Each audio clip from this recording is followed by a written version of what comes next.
The Half-Life series is quite the special case when it comes to video game modding. With the tools readily available, anyone, and I mean anyone, can create a mod, and sometimes they can be officially sold on the Steam store too. Most of the time, it's deserved. Other times, Of course, with the freedom of modding, the quality of these mods can be very inconsistent. On one hand, you'll get games like Gary's Mod. What started off as a simple Half-Life 2 mod became a mainstay on the Steam store, with it selling more than 20 million copies. On the other hand, you get mods like Mystery Combat Man 3,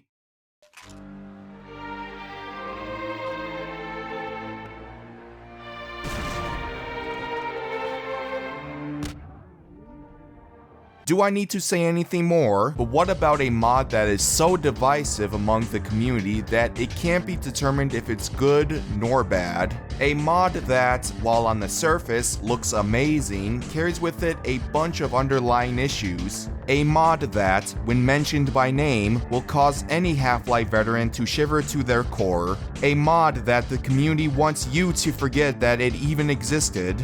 And that mod is Fake Factory Cinematic Mod. Now, you might have heard something about this mod before, whether it's one of those Half-Life 2 remastered full playthrough 4K 60fps videos, or the memery surrounding it. But you might be thinking, well, why is it so controversial? Is it actually good or not? Why does Alyx even look like that?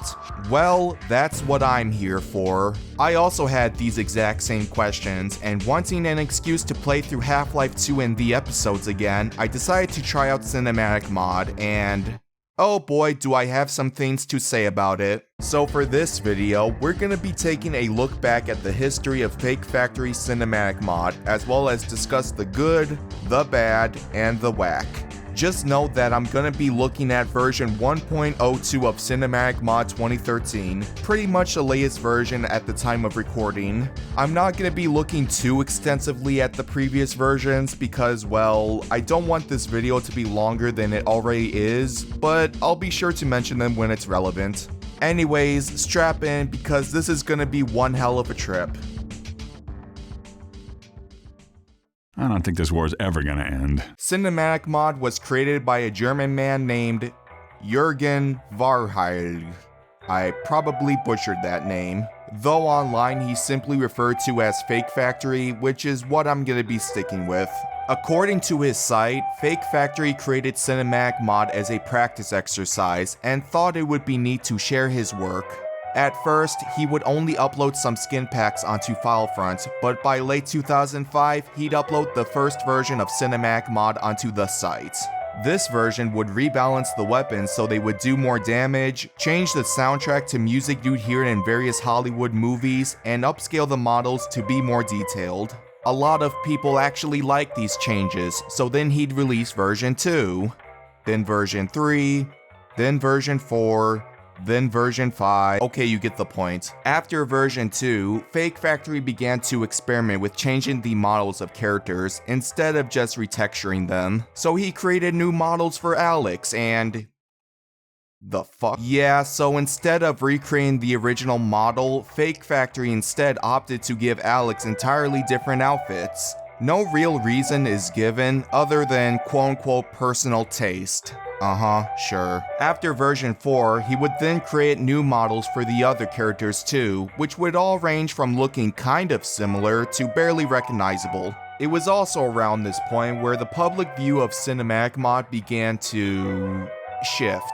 While there were still plenty of people praising the mod, others began to criticize it, mainly pointing out the character models that were being made. So, how did Fake Factory respond? Did he take the criticism and use it to improve his mod?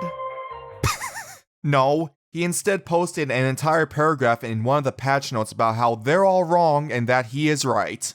My little farewell statement. After tons of critics about the new HD models, some of them very personal, I will stop all further activity in the HL2 community. Several times in the past weeks, I was thinking half of the community is either kiddies or must be brain dead. They are bitching about optional features in an optional mod that is entirely free. Alyx looks not more like Alyx? Hell yes! That is exactly what I wanted! Should I modify the game without modifying it? With the Character Pimper, I released a tool for those people to easily deselect unwanted content. The answer was more bitching, more complaints. One original phrase I received, I can't select my old CM3 models with your shitty tool, now I must play with your fugly ugly HD models and a Alyx, who looks like a bitch. Unfortunately, he didn't tell me where I can find such pretty looking hookers. What? No more. I'm out. This mod will remain at a beta state forever. It's currently quite bug free, but there will be no more further development. Boy, that escalated quickly. Yeah, I don't need to explain why this is not how you respond to criticism. Despite what was said, he would return a month later with the release of version 6, claiming that he learned his lesson. Yet the models were still going to stay. Great. Speaking of version 6, this was the point where the mod was split into multiple parts for quote-unquote convenience and easier downloading. In actuality though, the mod was getting so big that it had to be split into separate parts, and trust me, it's going to get a lot worse.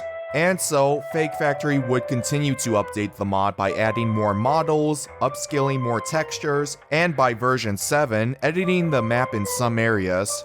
These map edits varied from subtle to oh god what the hell even is this? Though the criticism never died down, and when the mod was uploaded onto ModDB, it only got worse. Criticism included the character models looking ugly, PCs being unable to run the mod, or the fact that people had to download 50 parts in order to get it fully working. Good lord. However, the main issue that was frequently brought up is that this mod, whether it's the new models or the map edits, ruins the overall vibe of the original game.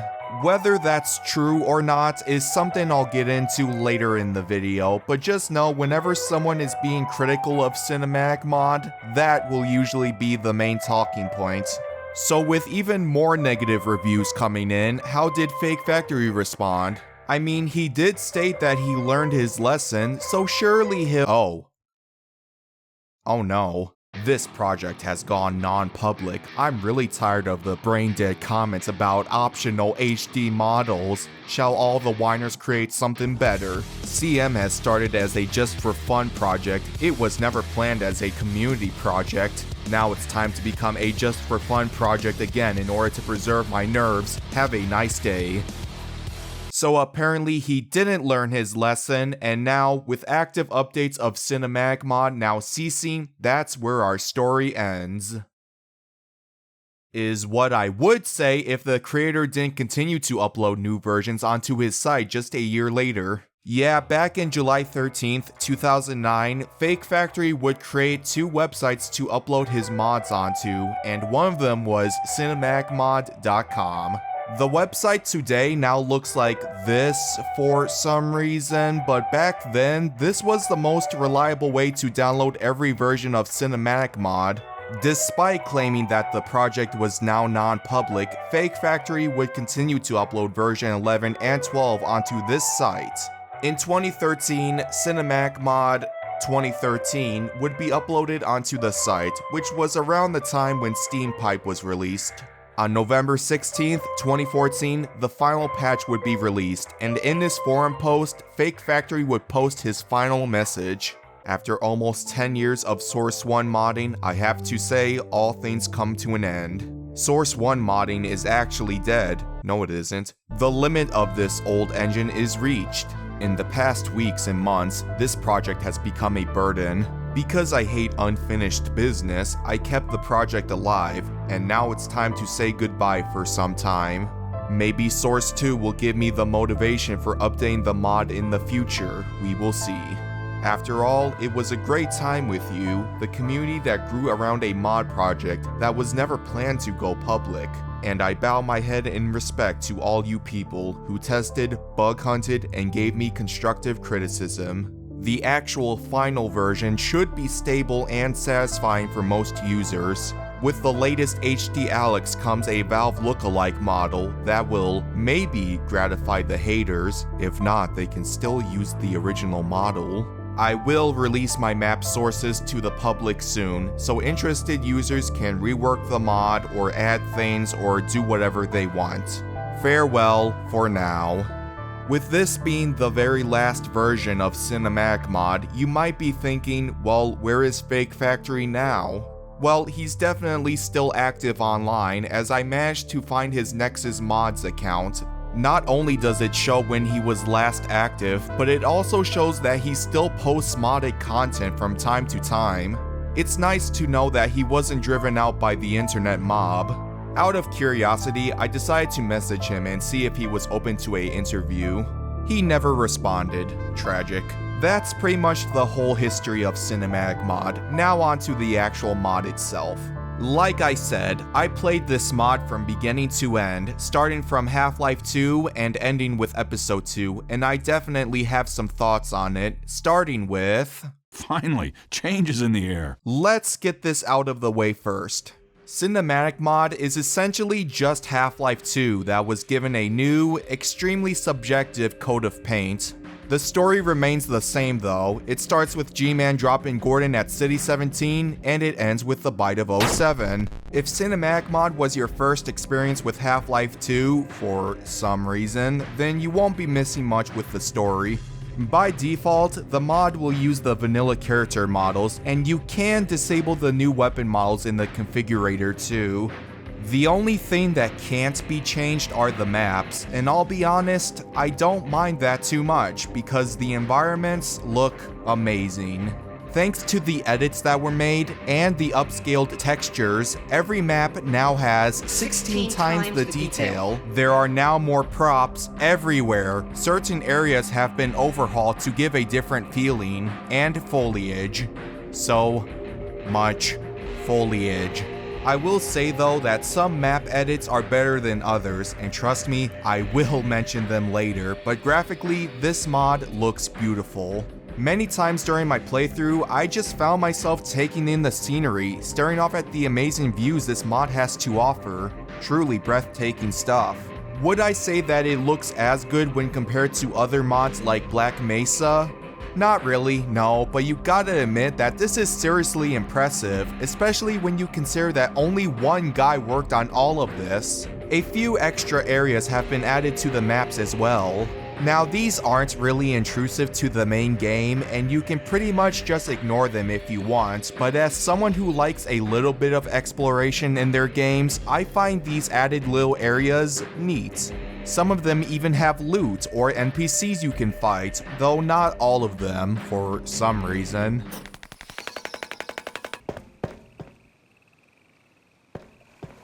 If we go into the configurator application for the mod, things get more interesting.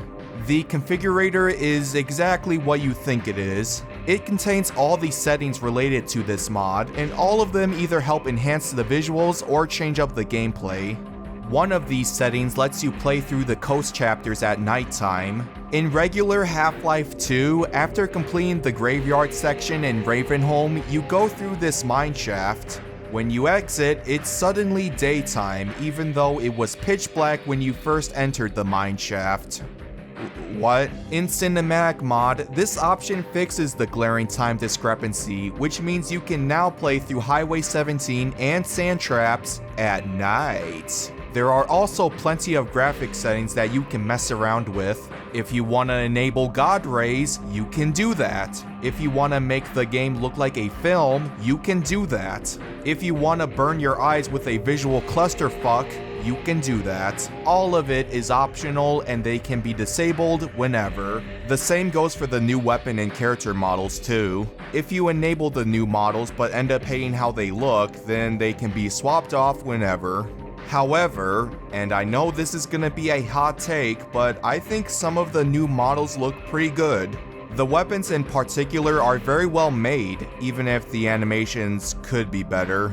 They also all have iron sights too, including the gravity gun, which I think is pretty funny. As for the characters, there's no denying that they now look way more detailed, even if they're not accurate when compared to the originals.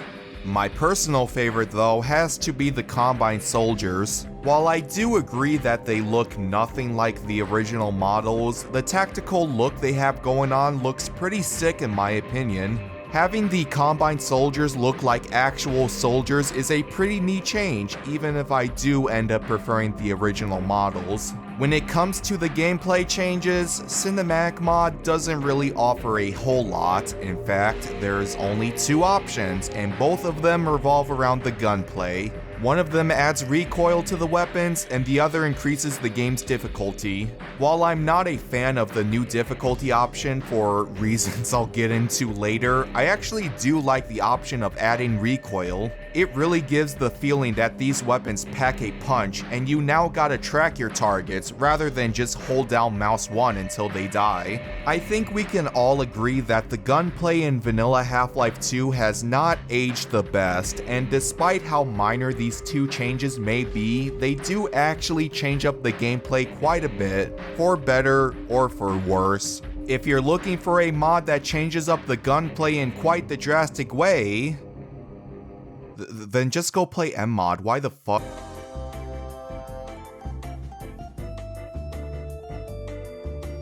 Yeah, unfortunately, that same sentiment can be applied to almost every other positive about this mod. Like, oh, you want better gunplay? Install M-Mod. Oh, you want more detailed and HD models? Browse the HL2 Game Banana page. Oh, you want better graphics? Install Reshade and use one of those eye-bleeding realistic presets from those Gmod realism videos. Yeah, these options combined require a lot more work, but most people would probably opt to remaster Half-Life 2 themselves rather than just have one mod do it for them. They'll especially do this once they start hearing all the negatives about this mod, which, speaking of, I think it's now time to shift gears and talk about... Looks to me like things are getting worse, not better. Let me tell you all about compressing files in video games. Now, I know some of you will think this is a foreign concept considering AAA game companies are terrible at it, but here's why compression is important. When you compress files down in a video game, whether it be textures, models, sound files, whatever, the game in question will take up way less space in your hard drive, and in some cases will have a much more stable frame rate. You don't want to have a game that no one can install now, would you? That's why, in my opinion, compression is necessary when developing a video game or a mod, even if it makes the final product look slightly worse visually. Fake Factory, meanwhile, probably thought compression was optional because the mod is 55 gigabytes. That's right, somehow this mod manages to be 6 times bigger in file size compared to normal Half-Life 2. How is that possible? It's even more baffling when you consider that Black Mesa is only 28 gigabytes and that has graphics that are better than Cinematic Mod. Ignoring the glaring file size though, the mod itself has numerous issues, starting with the level design. Now, I know I gave my praises to it before, but good lord, some of the changes that were made are just straight up bad. For example, in Highway 17, there are a lot more trees now, to the point where it looks unrecognizable when compared to the original game. I think this change is supposed to connect with the forest in episode 2, but whatever the case, this makes the maps a lot more confusing to navigate. Occasionally, I'll be driving down a path that I thought was the correct route, only to be stopped by a wall of trees, forcing me to make a U-turn. I know Highway 17 isn't really a fan favorite. I personally think it's fine, but I prefer the barren coastlines of the original game compared to whatever the hell this is. Not leaving Highway 17 just yet, this one specific change, while it doesn't really mean anything in the long run, definitely annoyed me during my playthrough. In the original game, there is one segment where the player is stopped by a roadblock, and anyone who is curious would begin to explore the area around the blockage before proceeding.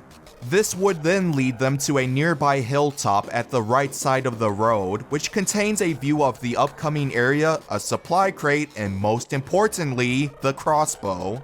This little area is where you first get this weapon, and it also serves as a mini tutorial on how to properly use it. In Cinematic Mod, however, instead of a spot that overlooks the area up ahead, now it's just a random building connected to a dam. I spent about 10 minutes exploring this area, even climbing to an area that I'm pretty sure I wasn't meant to reach. The main reason I even bothered to look around was cause you would think this area would have the crossbow somewhere. I mean, surely there was a reason why Fake Factory would bother modeling this entire area for you to walk around on, right? This building must contain the crossbow, right? No, it didn't. So, not only does the crossbow just straight up not exist in this area, but I've also effectively wasted my time looking for it. You wanna know something funny though? The crossbow does exist on this map, but not at this building. The spot that it actually spawns in at is on the opposite side of the roadblock, beyond an opening in the fence that is on the left side of the road. This spot is so unassuming that you'll likely end up passing by it on your first playthrough, just like I did. Fun. Both of these problems are relatively small in the grand scheme of things though. However, one problem that plagues most maps is something that is near impossible to avoid. Pornography.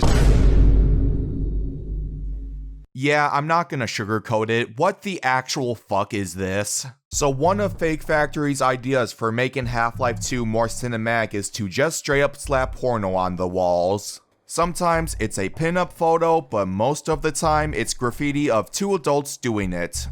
And sometimes it's not consensual. Like, I get it, you want to make the world of Half-Life 2 more gritty, but is this really necessary? You essentially turned the game into a streamer ban trap. This even expands beyond simple decals too. In Black Mesa East, there is a new section added that is implied to be Alyx's room, and in her room is a toy of the adult variety. Yeah, no, great, thanks. I did not need to see that. Even the character models are affected by this too, but we'll get to that. So yeah, the level design, while I did give my praises to it before, it doesn't always hit. Now, for this next one, I am fully aware that this was something I could have disabled in the configurator, but considering most people will think Half-Life 2 is too easy, most people would opt to enabling this setting upon their playthrough of this mod, including me because I'm sort of a masochist.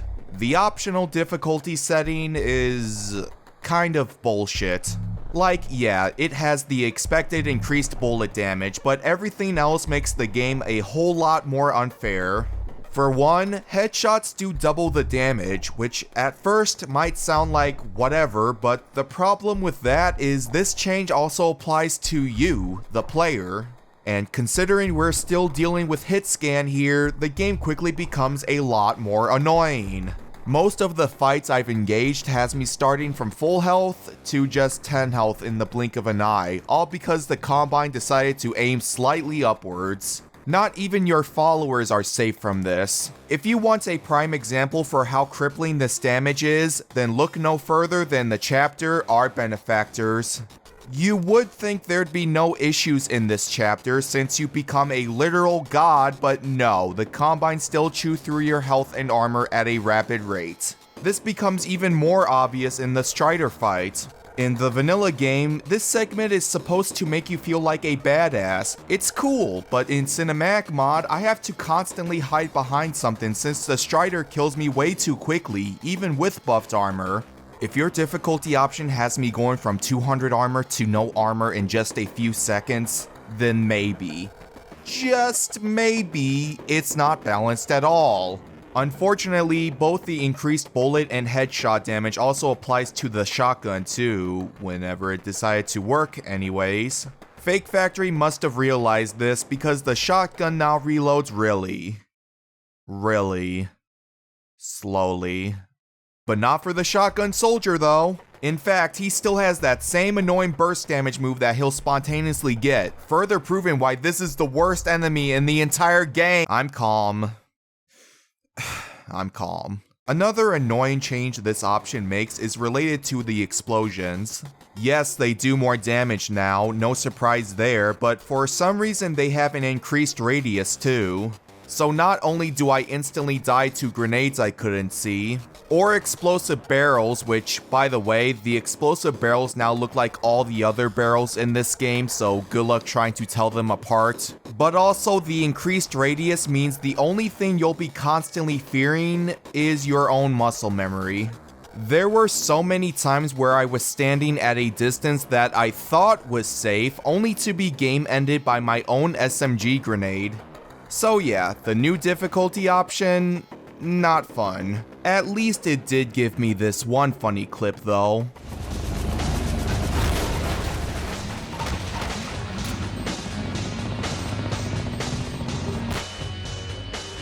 But beyond all that though, the mod itself is just buggy. Now, it's not as bad as a certain other Half-Life 2 mod, but these bugs and oversights range from slight annoyances to actually game-breaking. Let's go ahead and quickly run through the list, shall we? In We Don't Go to Ravenholm, while I was listening to one of Father Grigori's mad ramblings, this random fast zombie decided to break away from its scripting and attack me, all while Grigori did nothing about it. In Highway 17, this APC just randomly has a heart attack for some reason.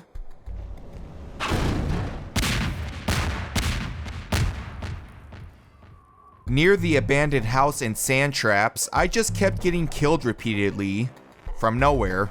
At first, I thought it was just a Combine soldier hidden in the trees or something, but no, turns out the guy decided to spawn underneath the map. Yeah, that's really fair. In Entanglement, during the final standoff at the teleporter, way less Combine spawned in. Like in the beginning, a few spawned in, but after that, there was none. Literally 0 enemies to fight. Yes, before this point, I did bring the turrets from the previous level with me, but that doesn't really explain why there were barely any Combine in this standoff. Although it was funny watching them finally swarm in at the very end though. In the episode 1 chapter, Undue Alarm, there is a segment where I'm supposed to steal a roller mine and hack it to kill these 2 stalkers hiding behind a force field. Well, for whatever reason, one of the stalkers decided to walk out of its room while I was busy grabbing a roller mine and attack me. And finally, in the episode 2 chapter, Under the Radar, I encountered this oddly friendly hunter during the shootout at White Forest Inn. I'm not kidding, no matter how closely I stood next to it, the hunter wouldn't attack me, and Alyx didn't seem interested in hurting it either. Somehow, Fake Factory managed to set this specific hunter as an ally, and you know what? I love him already. Oh, and also the games would just crash from time to time too. There's no rhyme or reason for it happening, it just happens. Now that's not every bug I encountered, just the ones that I found noteworthy. However, I saved what is perhaps the weirdest and most game-breaking bug that I've came across for last. This all happened in episode 1, and during the Urban Flight chapter, there is a level transition that leads to the hospital section. When I reached the level transition, I quickly noticed that a whole chunk of the level was missing, and I just had a view of the skybox. When I hit the trigger for the map change and loaded in, all my weapons disappeared, as well as Alyx and these doors, for some reason. I couldn't continue forward, so I went back to the previous map. Alyx was there, but I still didn't have my weapons. For some reason, I wasn't able to bring her along, and with no way to get past the Combine, it was a dead end. I also wasn't saving as much as I should have been, which meant I had no save to load back on. So I conceded, and I opened up the console, typed in svcheats1, and input the command impulse 101. The game crashed. So I relaunched it and did the process over again. It crashed again. So with no other option, I resorted to loading into the map using the console, and it worked. I have no idea what caused this, so if anyone who is watching this is familiar with the Source Engine, please explain, because I've never seen a Source Engine game break like this. So now, you might be looking at the list of problems I have with this mod and going, wow, these issues sure are bad, but they're nothing to write home about. Oh, buddy, you have not seen the worst of it yet. All of these issues are nothing when compared to the #1 thing that I despise about Cinematic Mod. It's so bad that I almost don't even want to say it. It makes me that angry. But I might as well, just to get it off my chest. In the episode 2 chapter, this Vortal Coil, you, Briggs, Sheckley, and the Vorticons are tasked to defend Alyx against a final horde of antlions. While this is happening, Vortal Combat starts playing in the background during your fight. I would also like to call it literally the greatest song in the entire Half-Life series. Seriously, if you want a theme that will make you feel badass, then this song has got you covered. An amazing soundtrack that serves as the perfect finale for this section. In Cinematic Mod, however, the music is replaced with some generic Hollywood-esque soundtrack. It's very bland, it doesn't fit the situation, and it just kind of ends once the wave is over. This is the music that replaces this music.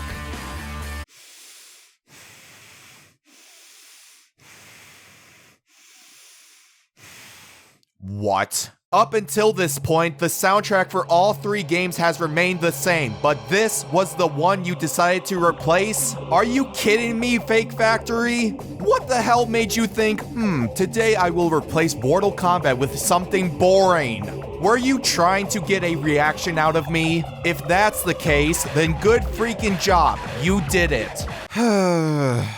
I know what you're all probably saying now. Endy, Cinematic Mod is known to replace the soundtrack of Half-Life 2. Why did this specific scenario bother you so much? Well, dear viewer, it's for 2 reasons. 1, I think Mortal Kombat is a masterpiece, and 2, in the last patch for Cinematic Mod 2013, Fake Factory stated that he had to remove the modded soundtrack due to copyright issues. Up until Episode 2, the music in both Half-Life 2 and Episode 1 had been the original soundtrack that we all come to know and love. With all that in mind, you would think Episode 2 would have the original soundtrack too, and for the most part it does, but for some reason this song is the only exception.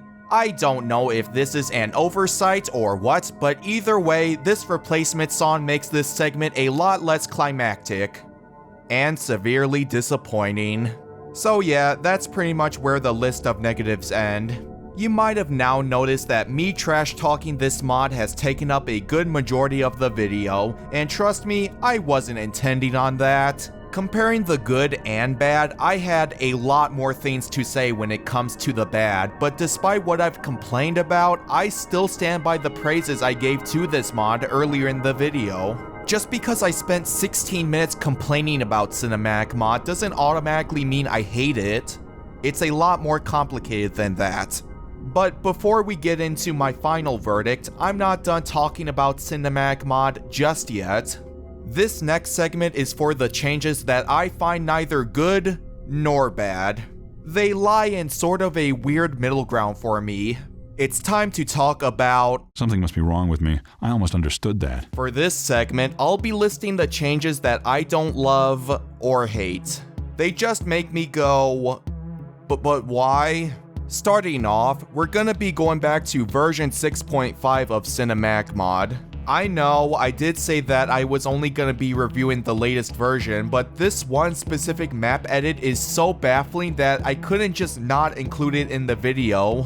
What the hell is this? Well, let's get the obvious out of the way. This is Highway 17, and there is a massive passenger plane just placed in the middle of it. I think this is supposed to explain why part of the bridge is missing in this part, but like... no? First off, this is a very specific place for a plane to crash, and second, if it did hit the bridge, then wouldn't the entire bridge be destroyed and not just one half of it? Speaking of destroyed, this plane sure isn't. Here's a little fun fact for you. If a passenger plane nosedives and crashes into the ground, it explodes, completely destroying the plane and killing everyone on board. This plane, however, defies all known laws of aviation. Hell, I wouldn't be surprised if it still functions too. Oh, and one last little thing. Why is there a plane here? Did the Combine just get bored one day and airstrike it to the ground? No, because as established already, there isn't a scratch on this thing.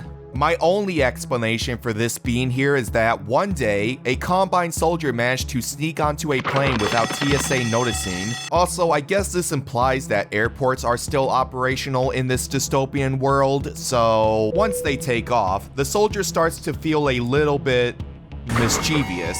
So he busts into the cabin, dropkicks the two pilots, and proceeds to hijack the plane, making an immediate nosedive right into this very specific bridge without making a dent, somehow. The point I'm trying to make is, this is completely out of place, and Fake Factory seemed to think so too, as it was removed in future releases.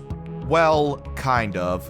If you look out into the ocean, you can see it submerged in the water, so I guess it's not truly gone. I mean, hey, I don't blame Fake Factory for not outright removing it. You gotta showcase your full model work somehow. So yeah, that's one level design change that I find very confusing, visually anyways. But special shoutouts goes to this random citizen that speaks German. Oh God! Hilfe! Hilfe! Nein, nein! And the ending scene in episode 2. In an attempt to make everything more cinematic, the game slows down to a crawl as Alyx runs up to Eli. Sounds neat on paper, yes, but this ends up breaking the facial expressions, causing Alyx to stare at her dead dad with cold, emotionless, unblinking eyes. This goes on for way too long. Okay, I'm done talking about the level design. Let's now talk about some of those new weapon models that Cinematic Mod brings in. I still stand by what I said before on how nice and detailed they look, but that doesn't mean I can't point out some of the more odd changes that were made to them. For example, the pistol is now based on the Beretta 92FS, which on its own is whatever, but for some reason Fake Factory decided to add a laser sight to it. I guess the only reason he decided to add it is to make the pistol more tactical, because beyond that, it doesn't really serve any function. You still have a crosshair nullifying the laser dot, but even if the crosshair was disabled, I wouldn't rely on it. It bobs around way too much, making accurate shots difficult, and you can still toggle iron sights to get a better shot. Besides making the pistol more tactical, what is the point of this? Moving on from unfitting weapon attachments to unfitting weapon choices, the SMG. I actually don't mind it. It's now based on the MP5, which I think is a welcoming change, even if Gordon not using the charging handle bothers me to no end. However, when we get to the AR2, it's just the MP5 again, but it has a holographic sight attached to it.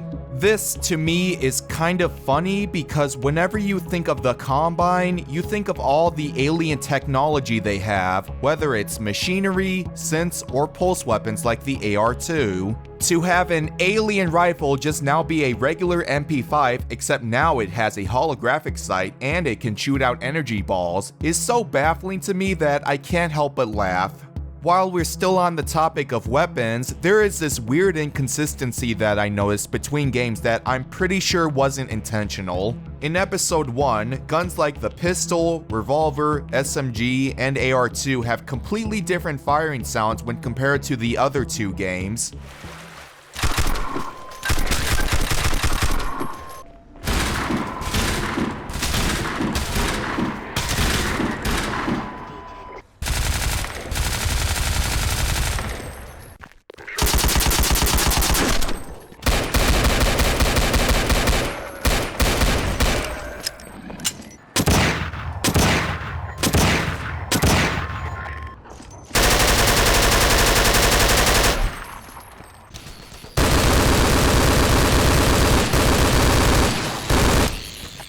I don't know why episode 1 decided to be different, but considering episode 2 goes back to using the previous firing sounds, this is very likely an oversight.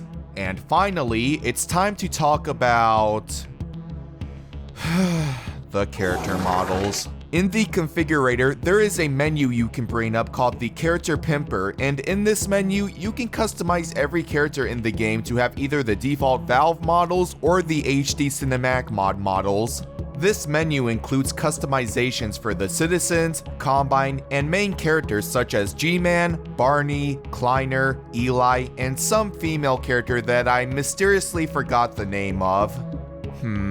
Oh, right, Mossman. Anyways, do they look more detailed and higher quality when compared to the original models? Yes. In fact, when using the default models with this mod, they kind of stick out like a sore thumb. Do the HD models still look like the original characters though?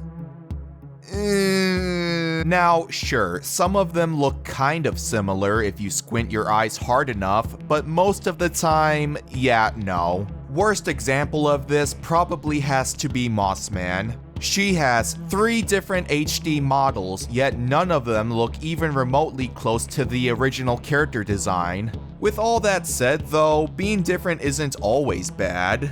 I already said my opinions on the new Combine soldiers, and I will admit that a few of these characters have their charm, but for the others, they just look fine. I don't love them, I don't hate them, they just look fine. On the flip side, there are a select few models that just don't do it for me.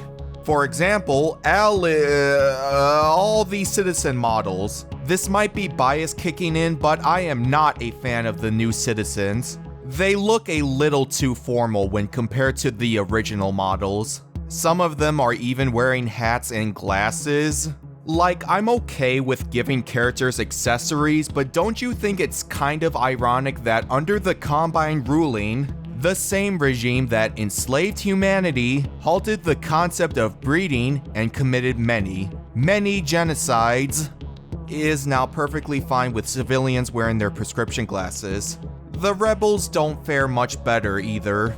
The added body armor makes them look like they're a part of the military, which if they aren't, then how did they get the equipment? And if they are, how is the military still functioning in this world? So yeah, all in all, I don't really have a strong opinion on the new HD models that this mod brings in. The only models that have been worth talking about is the Combine, Citizens, and Al. Fine, let's talk about Alyx.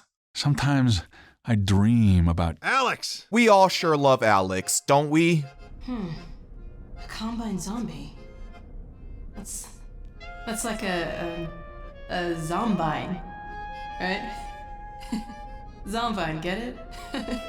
Well, you all might have noticed how in the Character Pimper menu, there is an entirely separate menu for Alyx herself. Clicking on this tab reveals that there are now 55 different Alyx models, good lord. Though when you take a closer look, you'll quickly realize, wait, that ain't Alyx.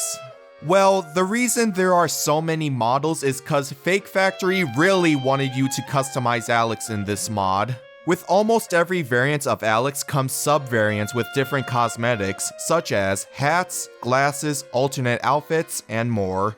That might sound really pointless, but a unique feature of Cinematic Mod is the ability to have Alyx's look change based on what stage of the game you're in, all in the same playthrough.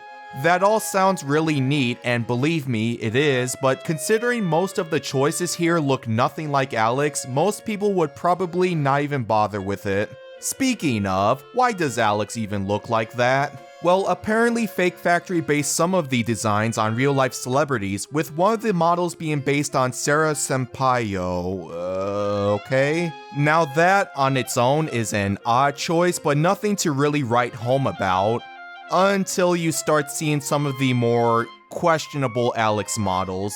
Yes, we're getting to that part of the mod now. Throughout the development of Cinematic Mod, Fake Factory created several Alyx models based on his likes and interests, some of which were more revealing than others, and on the latest version, it hasn't gotten much better. Like, come on, why would you make her bikini see-through? With all that being said though, I think it's now time to address the elephant in the room, or I guess in this case, the fully modeled pussy in the room. Chances are you might have seen this image before, and if you haven't, no, this isn't some weirdly shaped mountain or whatever. That is a cervix. That's right, for some ungodly reason, on one of the Alyx models, Fake Factory decided to take the time to model this out. And before you say, oh, that's probably from an earlier version of the mod, no. There is an Alyx model in the latest version that has an age ranking of 18, and no clipping into her reveals... Yeah, no, that's a fully modeled cat, alright. As weird, gross, and unnecessary as it is, it's not really surprising. Deny it all you want, but there are some people in the Half-Life community that are kind of down bad for Alyx, especially back in the early 2010s. Dude, I want to jerk off! Fuck, I want to jerk off! Look at this! As such, it was somewhat common to see mods that either try to make Alyx more appealing, remove all her clothing, or just straight up turn her into a furry. I mean, the last one doesn't really make sense in the context of the lore, but whatever. So yeah, when you consider what the modding environment was like back then, the fact that we got models like this in Cinematic Mod isn't really surprising. Does that make it any less weird? No! With everything being said, you might think that my overall thoughts on Cinematic Mod are, I hate this mod, it never should have existed, and all the harassment the creator has gotten was justified. Absolutely not. Again, it's a lot more complicated than that. While the mod has some very glaring issues that hold it back, the fact that only one person did all of this is seriously impressive. Yes, Fake Factory did receive some help along the way, but during the entire development of Cinematic Mod, most of it was only done by him. That is some serious dedication. The final product that we're left with is a version of Half-Life 2 that looks absolutely beautiful. It's definitely not perfect though, and some of the downsides can really bog down the experience for some people. But then again, most of them can be negated by either using the configurator or by using mods made by the community. So why do people hate this mod? Well, I can't speak for everyone here, but the main reasons why Cinematic Mod is so hated is because 1. The mod is not faithful to the original material, 2. The unnecessary sexualization when it comes to the graffiti and Alyx, and 3. The creator himself, Fake Factory. For the first point, it mostly comes down to personal preference, but whether you believe Cinematic Mod ruins the original game or not, it's important to note that this mod is meant to be a different take on Half-Life 2. Staying as true as possible to the original source material was never the intention of Cinematic Mod. Fake Factory describes the mod as if, quote, a Hollywood producer got his hands on the game, which I think perfectly summarizes why everything looks so different. If you really want a mod that modernizes Half-Life 2 while keeping the original vibe, then either install mmod, wait for the remastered collection to be released if you're patient, or remaster the game yourself. As for the sexual content in the mod, yeah, okay, I won't deny it's weird as hell, but again, it can be easily circumvented. For the graffiti, installing a separate mod from Game Banana can remove the decals from the game, and for Alyx, just ignore her. Use the default model or a model that's not too revealing. I know this doesn't entirely remove the problem, but... And finally, the man himself, Fake Factory. Let's get this out of the way first. The way he responded to criticism back then was childish, and the fact that he took the time to slap porno on the walls as well as model this out for Alyx is just creepy as hell. Those are the two only valid complaints I can give to him, and normally people would just leave it at that. Despite that though, some people in the Half-Life community, especially the purists who browse the mods page for whatever reason, have had such a visceral reaction to this mod that they've gone as far as to harass and even send death threats to the guy. Countless times, I've seen fights break out over Cinematic Mod and its creator, arguments that have spanned for months on end, and for what? One valid criticism and a bunch of features they don't like? You do know simply not playing the mod is also an option, right guys? At the end of the day, you can question certain design choices of the mod, you can respectfully criticize it, you can make jokes about Alyx's fully modeled feline, whatever you want. But if you think it's perfectly fine to send someone a death threat because Cinematic Mod bad or whatever, then I'm sorry to say, but you're an asshole. Anyways, what do I think of Cinematic Mod? Well, let me say up front that this is not the definitive way to play Half-Life 2, not even close. It's certainly a way to play through the campaign, but I wouldn't recommend it as your first time playthrough. Instead, this is a mod for people who like to spice up their playthroughs. I would say it's comparable to mods like SMod. Sure, I wouldn't call SMod the definitive way to play Half-Life 2, but it was never trying to be that. It's trying to be its own thing, which in that case is to be as wacky as possible, and for that, I can respect it. In the case for Cinematic Mod, Fake Factory wanted to provide a completely different, more modern, Hollywood-esque experience for Half-Life 2, while still keeping the same core story. If you're getting sick of the same old campaign and wish to shake things up, or if you really like your games to be visually pleasing, then I do recommend giving Cinematic Mod a try. However, if you do give it a try, disable the optional difficulty setting because it makes things far more frustrating than they need it to be. To wrap everything up, cause good lord I did not intend for this video to be as long as it is, Cinematic Mod is a mod that I view to be way overhated.